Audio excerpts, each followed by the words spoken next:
Bismillahirrahmanirrahim. Assalamualaikum warahmatullahi wabarakatuh. Alhamdulillahi rabbil alamin. Alhamdulillahilladzi hadana lihada wa ma kunna linahtadiya laula an hadanallah. Allahumma salli wa sallim ala sayyidina Muhammadin salat abdin qallat hilatuhu wa rasulullah wasilatuhu. فأنت لها يا إلهنا ولكل كرب عظيم ففرج ما نحن فيه بسر بسم الله الرحمن الرحيم. Segala puji bagi Allah Subhanahu wa Ta'ala, Tuhan semesta alam yang memberikan limpahan nikmat kepada kita. Patut bagi kita mengatakan setiap keadaan, baik dalam kondisi nikmat ataupun ujian, maka patutlah bagi kita mengata alhamdulillahi rabbil alamin, karena nikmatnya tak terhingga, ujiannya hanya sekedar menguji kita apakah kita termasuk orang bersyukur ataukah kita orang yang tidak ingat dengan yang senantiasa memberikan nikmat kepada kita.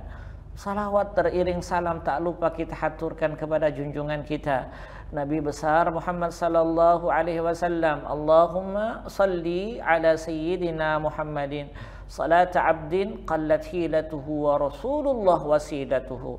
Salawat yang kita sampaikan, yang kita lantunkan senantiasa menjadi sebuah ungkapan kita bahwa kita cinta kepada baginda Rasul sallallahu alaihi wasallam. Para pemirsa TPRI Kalimantan Selatan, dimanapun Anda berada, kajian Mutiara Hadis kali ini kita akan bicara terhadap hak-hak orang di sekitar kita yang disebut dengan sifat berbagi dengan jiran. Apa itu jiran? Bagaimana cara Nabi menanamkan sahabat-sahabatnya untuk senantiasa memperhatikan orang-orang di sekitar rumah mereka? Muncullah hadis ini. Mari kita sesama kita baca hadis ini, semoga memberikan satu petunjuk yang luar biasa di dalam hidup dan kehidupan kita, dan kita mampu mengamalkannya dalam keseharian. Setidaknya kata Imam Nawawi, sekali kita lakukan wa anta ahlun lidzalika, engkau menjadi orang yang termasuk mengamalkan hadis tersebut. An Abdullah bin Samit, hadis yang diriwayatkan oleh Abdullah ibni Samit an Abi Dzar Qala Rasulullah sallallahu alaihi wasallam. Simak baik-baik hadisnya. An Abdullah bin Samit. Karena ada dua kata-kata Samit ini, ada Abdullah bin Samit, ada Ubadah bin Samit. Ini sosok sahabat yang berbeda. Ada Abdullah, ada Ubadah bin Samit. Kalau Abdullah bin Samit, dia adalah saudara dari Abu Dzar Al-Ghifari. Sehingga lihat hadisnya sesuai dengan sosoknya. An Abdullah bin Samit an Abi Dzar. Kenapa orang yang paling dekat dengannya? Karena dia bersaudara. Inilah hadis yang biasanya dinilai dari segi sanad. Misal Bukhari dan Nabi, Bukhari itu lahir tahun 194. Dia tidak bertemu dengan Nabi.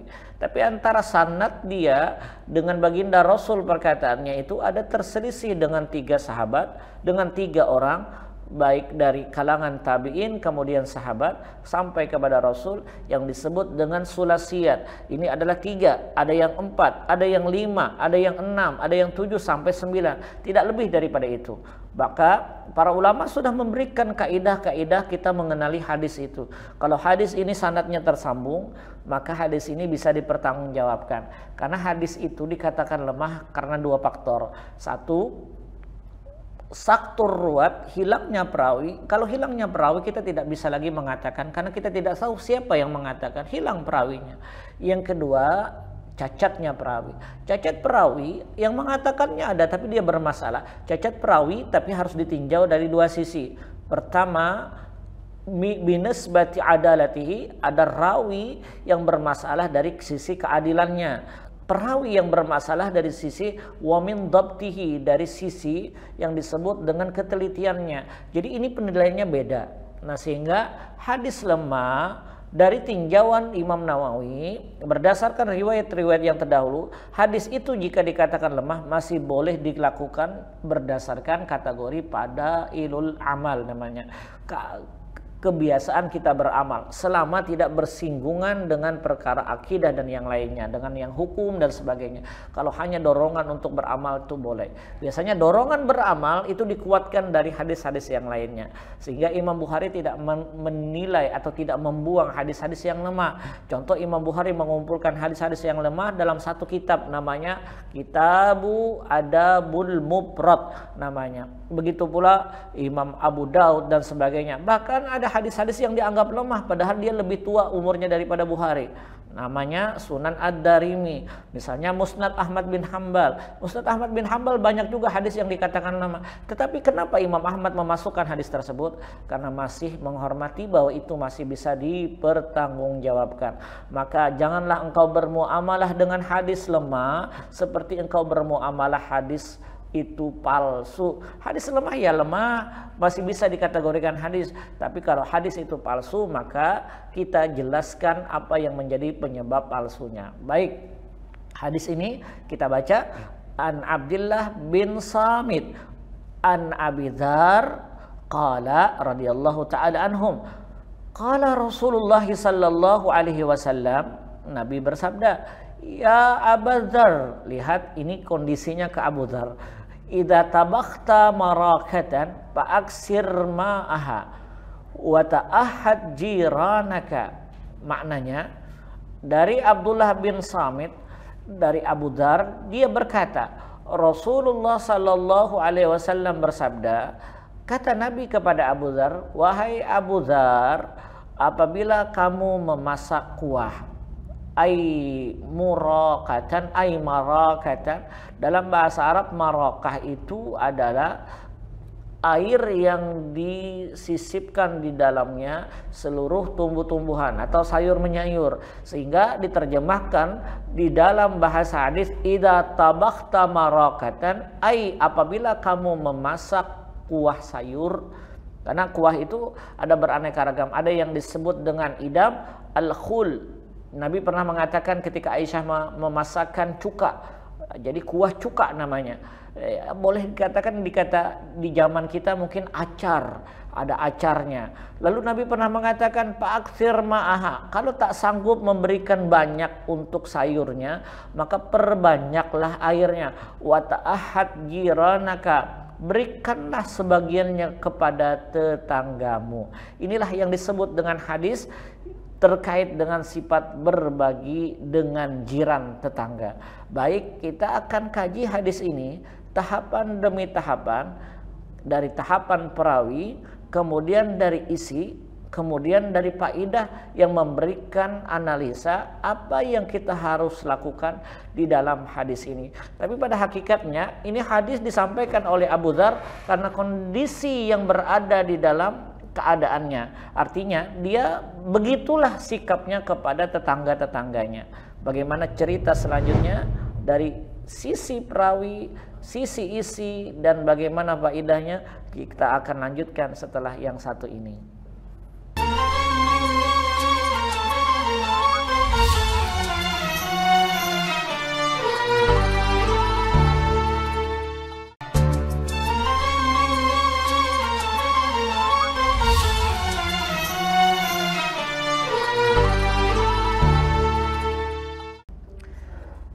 Allahumma salli wa sallim ala sayyidina Muhammadin wa ala ali sayyidina Muhammad. Para pemirsa TPRI Kalimantan Selatan dimanapun Anda berada, dari Abdullah bin Samit, dari Abu Dzar Al-Ghifari, mari kita kaji sosok dua perawi ini. Pertama, Abdullah bin Samit, wafatuhu wahid wa tis'ina hijriyatan. Abdullah bin Samit dia lahir pertama dulu, dia meninggal tahun 91 Hijriah. Dia lahir adalah pada tahun 4 di tahun 4 Hijriah.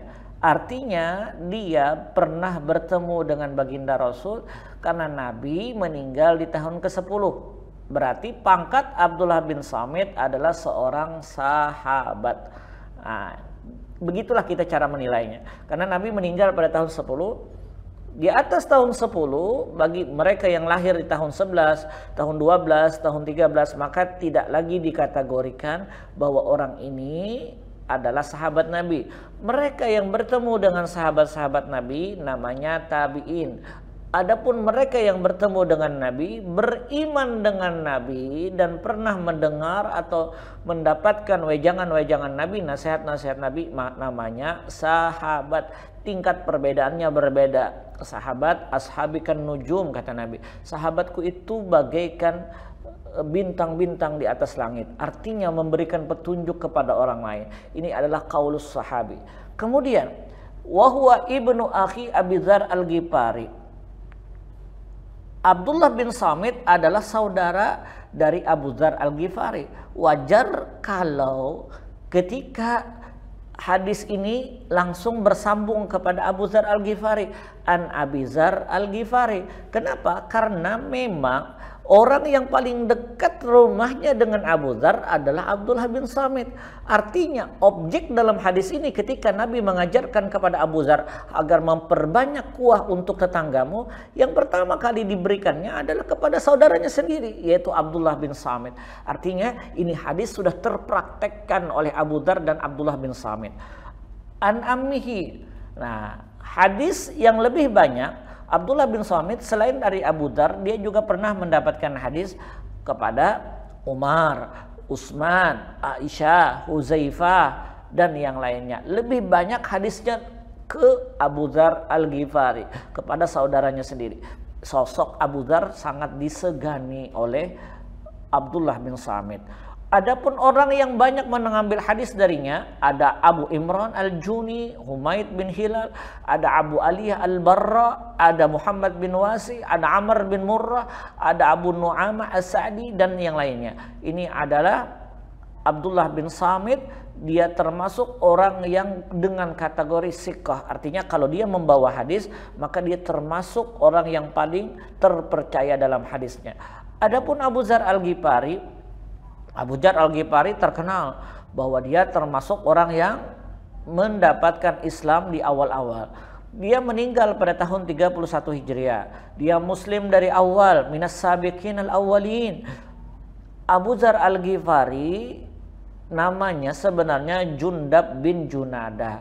Jadi Abu Dzar dipanggil karena faktor dzar dalam riwayat karena dia suka menanam. Darun ay dhara'a, maknanya menanam biji-bijian. Dalam riwayat karena anaknya bernama Dzar, lalu disebutlah Abu Dzar.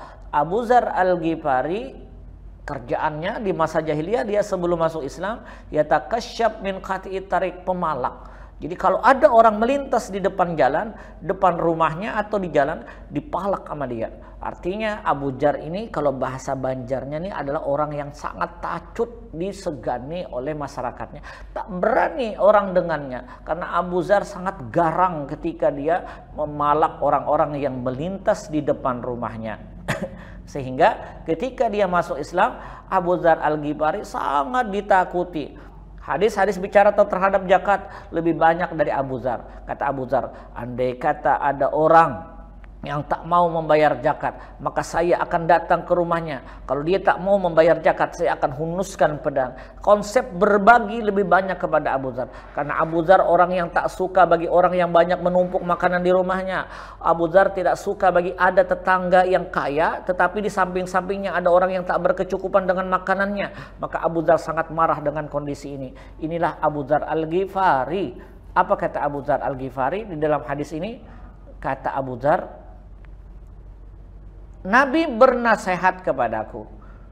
Qala Rasulullah sallallahu alaihi wasallam, ya Abu Dzar, wahai Abu Dzar, idza tabakhta marakatan. Ya karena Abu Dzar orang yang suka menanam, tadi yang saya dikatakan berdasarkan pendekatan namanya, apabila dia menanam sayur-sayuran, kalau dia memanen, dia masak. Kemudian masakan tersebut dia tidak pernah simpan untuk dirinya pribadi, tapi dia bagi. Idza tabakhta marakatan faaksir ma'aha. Nabi memberikan nasihat dengan konsep sederhana tetapi berbagi. Kata Nabi, Abu Dzar, perbanyaklah air kuah ini, wa ta'ahad jiranaka. Maka berbagilah engkau dengan tetangga engkau. Karena Nabi sangat mengetahui dengan sosok Abu Dzar. Kalau dia banyak punya harta, dia bagi semua kepada orang lain. Maka Nabi, andai kata engkau punya sayuran di rumah engkau yang bisa berbagi untuk teman-teman engkau, maka berbagilah secukupnya. Tetapi agar itu mencukupi semuanya, tambahkan air sehingga mereka mengenal apa yang menjadi kondisi keadaan yang menjadi setiap mereka makan, mereka terpenuhi segala keperluan-keperluannya. Mereka makan dengan nyaman, mereka makan sekalipun dengan air yang biasa, tapi memiliki rasa yang bisa mereka santap setiap saat. Inilah Abu Dzar. Lalu Nabi mengatakan lagi, "Sumanzur ahla baitin min jiranik." Nah, sekarang kita bicara terhadap konsep jiran. Dalam hadis yang lain ditemukan jiran, dikatakan jiran itu, kata Rasul Shallallahu Alaihi Wasallam, ada dua istilah. Ada yang disebut jiran yatakarrab min baitika, ada jiran yataba'at, ada jiran atau tetangga dekat, ada jiran tetangga jauh. Nah, jiran tetangga dekat yang lebih banyak haknya kepada engkau, artinya kita kewajiban kepada jiran ini. Jiran dekat adalah mereka yang bersentuhan atau yang berhadapan pintu rumahnya dengan engkau. Jadi kalau jiran dekat adalah berhadapan antara kita dengan orang yang paling depan atau orang yang di belakang. Jadi kalau boleh dikatakan definisi menurut Sayyidah Aisyah dan Ali bin Abi Thalib, jiran itu pertama rumah kita, orang yang paling depan berhadapan dengan kita jiran yang paling dekat, orang yang berhadapan dari dapur kita orang yang paling dekat, orang yang berhadapan dengan dinding rumah kita sebelah kanan dan sebelah kiri, itu adalah jiran paling dekat. Adapun versi yang paling jauh, Ali bin Abi Thalib mendefinisikan mereka yang mampu berteriak dan didengar suaranya. Jadi kalau kita teriak dari depan rumah kita dengan bahasa dengan suara yang paling tinggi, maka didengar oleh orang-orang di sekitar, maka sebatas itulah jiran. Aisyah menafsirkan adalah 40 rumah ke kanan, ke depan, ke belakang dan ke samping. Itulah yang disebut dengan jiran.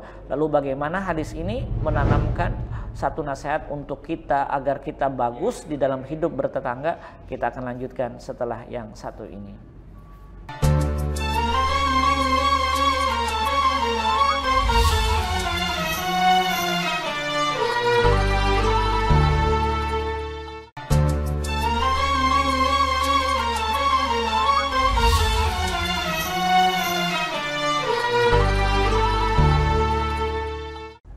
Allahumma salli wa sallim ala sayyidina Muhammadin wa ala ali sayyidina Muhammad. Para pemirsa TPRI Kalimantan Selatan dimanapun Anda berada, hadisnya singkat tetapi praktek yang kita lakukan dengan hadis ini berjalan setiap saat. Artinya kehidupan yang kita lakukan dengan hadis ini sangat terikat sama sekali. Tidak mungkin kita hidup tanpa bertetangga. Setiap kita pasti hidup bertetangga, kecuali memang ingin hidup sekalipun dia hidup di hutan belantara, ada tetangganya hewan-hewan, itulah tetangganya. Jadi dalam agama kita, kalaupun bertetangga dengan hewan, ada adab hayawanat, adab-adab yang dikeluarkan di dalam bahasa bagaimana etika bergaul, etika kita berinteraksi dengan makhluk-makhluk hidup yang tak berakal. Nah, Abu Dzar ini ditanamkan oleh baginda Rasulullah bagaimana dia hidup hormat kepada orang sekitar. Terlebih hadis ini disampaikan sendiri oleh saudaranya sendiri, yaitu Abdullah bin Samit. Sehingga kata para ulama, kalau kita bicara terhadap konsep jiran, itu ada 3 keadaan jiran. Kalau tadi kita bicara terhadap, sebelumnya kita bicara terhadap definisi jiran, ada jiran dekat dan ada jiran jauh. Tetapi dalam proses penunaian hak atau penekanan terhadap kewajiban seorang muslim kepada jirannya ada 3. Pertama, jiran yang ada kaitannya dengan keluarga. Contoh, Abdullah bin Samit adalah saudara sendiri oleh Abu Jar Al-Ghifari. Tak mungkin dia ketika dia memiliki lebih makanan tak memberikan makanan tersebut kepada saudaranya yang di samping. Karena Abdullah bin Samit, dia jirannya, dia keluarganya, karena memang saudaranya. Tak mungkin, sungguh sangat tega kalau dia tidak memberikan makanan tersebut.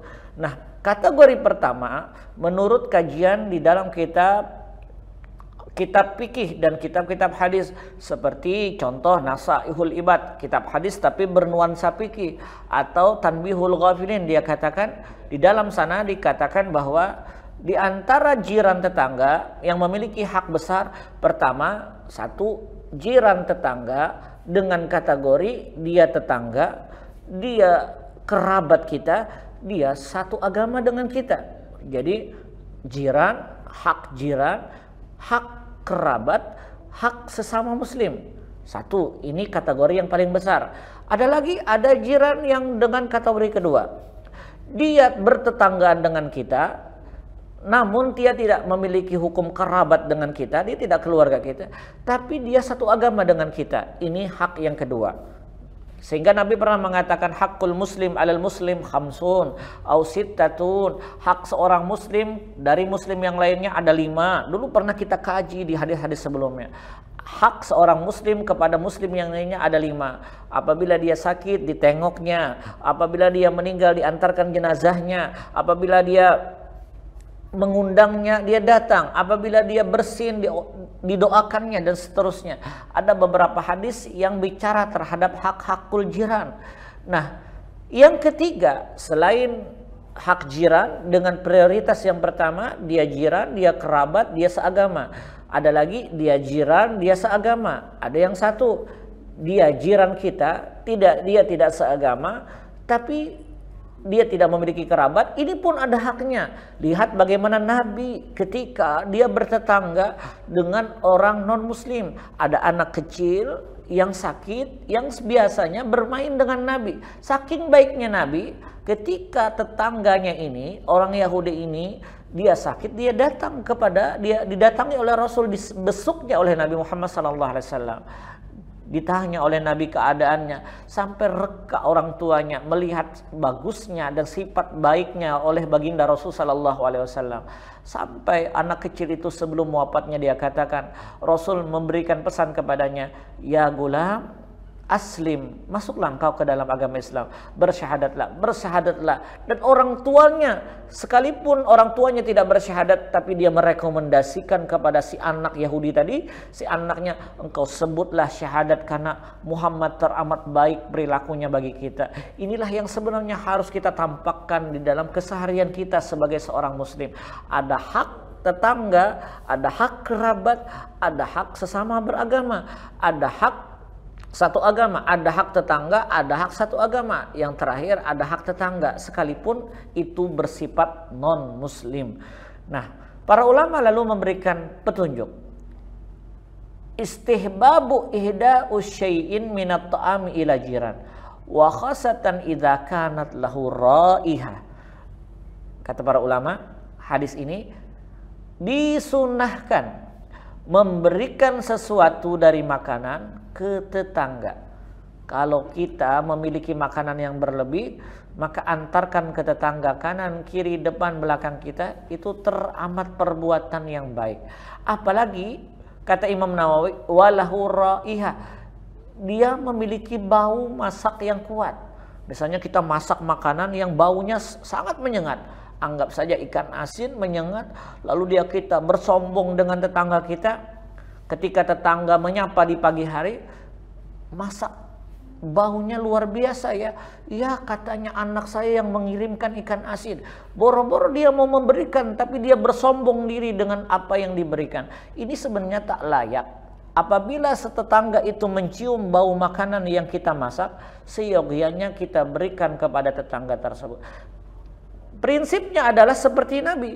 Bagaimana Nabi memberikan arahan kepada Abu Dzar, kalau tak sanggup menambah sayurnya, tambahkan kuahnya. Tapi jangan juga kalau dikasih air, cuma air, ya luar biasa itu. Sangat tega betul kita kepada tetangga. Sehingga Nabi memberikan kategori bahwa tetangga yang harus dihormati, yaitu tetangga yang mencium dari makanan kita, layak mereka untuk kita berikan. Wa kanal jirani fi hajatin. Tentu kalau bau ada hak dia mencium, dan mungkin la yatayassar lahum tabaha. Mungkin bisa jadi dengan cara dia mencium itu dia menyebabkan dia tak masak atau tak memiliki makanan. Berhak kita untuk memberikan. Inilah bagusnya adab dan etika di dalam agama Islam, yang merupakan bagian daripada tali rantai kita berakhlak kepada Allah, sehingga terbentuklah keadaan karakteristik seorang muslim yang baik, yang santun, yang memiliki luar biasa adab kepada tetangga-tetangganya. Semoga kita bisa mengamalkan apa yang dinasihatkan Nabi dalam hadis ini, sebagaimana Abu Dzar, orang yang pertama melakukan yang dilakukan objek kajiannya adalah kepada saudaranya sendiri. Semoga kita bisa mengamalkannya dan kita bisa mengikuti bagaimana menyempurnakan akhlak seperti baginda Rasul sallallahu alaihi wasallam. Aqulu qauli hadza wa astaghfirullah li wa lakum wa li sairil muslimin. Subhanakallahumma wa bihamdika asyhadu an la ilaha illa anta astaghfiruka wa atubu ilaik.